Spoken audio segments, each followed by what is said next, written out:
논문 읽어주는 남자입니다. 오늘은 지난 영상에 이어서 CSR을 행한 기업 타니타의 행보가 어떤 결과로 이어졌는지에 대해서 말씀드리도록 하겠습니다.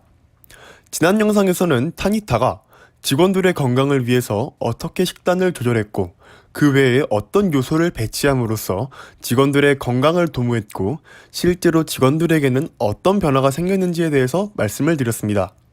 과연 어떤 일이 일어났을까요?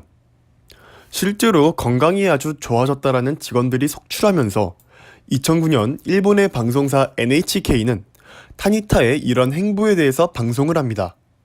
그리고 타니타 직원 식당의 영양팀이 만든 타니타 메뉴를 집대성한 책자는 500만 부 이상 팔리죠.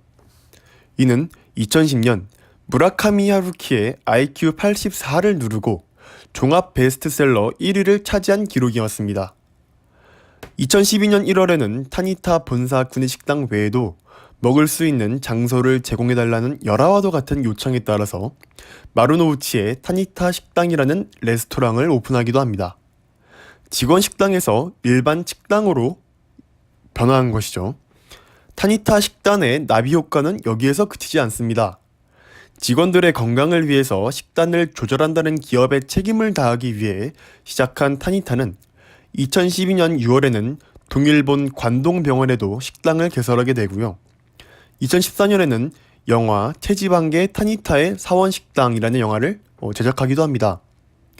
그리고 2019년 말까지 홋카이도에서 오키나와에 이르는 일본 47개 현마다 최소 1개 이상의 식당을 개설하겠다라는 목표를 세우죠. 타니타가 검수하는 도시락 상품도 생겼고요. 마켓컬리처럼 아침 식사와 저녁 식사를 집으로 배달하는 사업도 시작합니다. 식품회사가 아닌 체중계를 만드는 회사가 말이죠.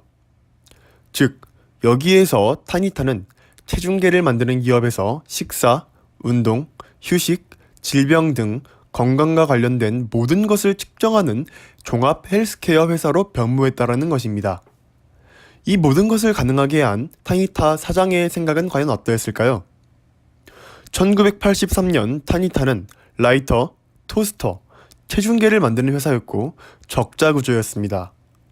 이를 타개하기 위해서 사장은 과감하게 구조 조정을 단행하고 라이터와 토스터를 포기하고 세계 최고의 체중계를 만들고자 체중계에 집중하게 되었습니다. 근데 여기에서 사장은 이런 고민을 합니다. 체중이란 무엇인가? 몸무게는 왜 늘어나며 어떻게 해야 이를 줄일 수 있는가? 그리고 체중과 건강이라는 단어를 연결합니다. 즉, 비만의 문제가 체중이 아닌 지방에 있다라는 사실을 깨닫고 체지방계를 구상했다라는 것입니다.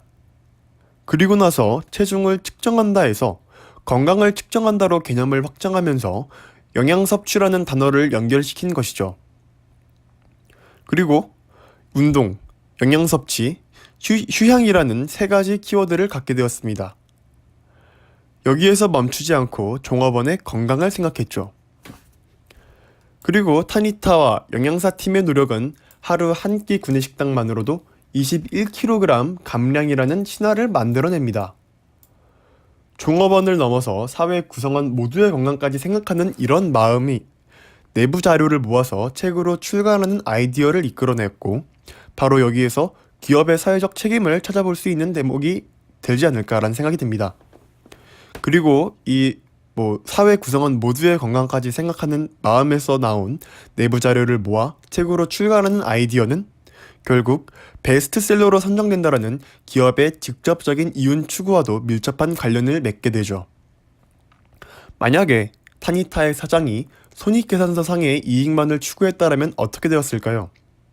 체중계를 만드는 회사인 만큼 더 예쁘고 더 가볍고 더 스마트한 체중계를 더 저렴한 가격으로 만들기 위해서 노력하지 않았을까요?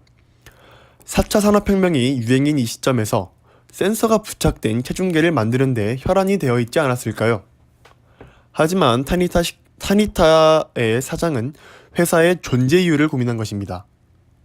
아마 타니타 사장의 생각의 흐름을 정리해보자면 이렇게 요약이 될 것 같습니다. 1.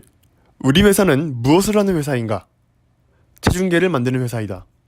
사람들은 체중을 왜 재는가? 건강을 측정하기 위해서이다. 건강의 적은 무엇인가? 비만이다. 비만을 해결하면 어떻게 해야 하는가?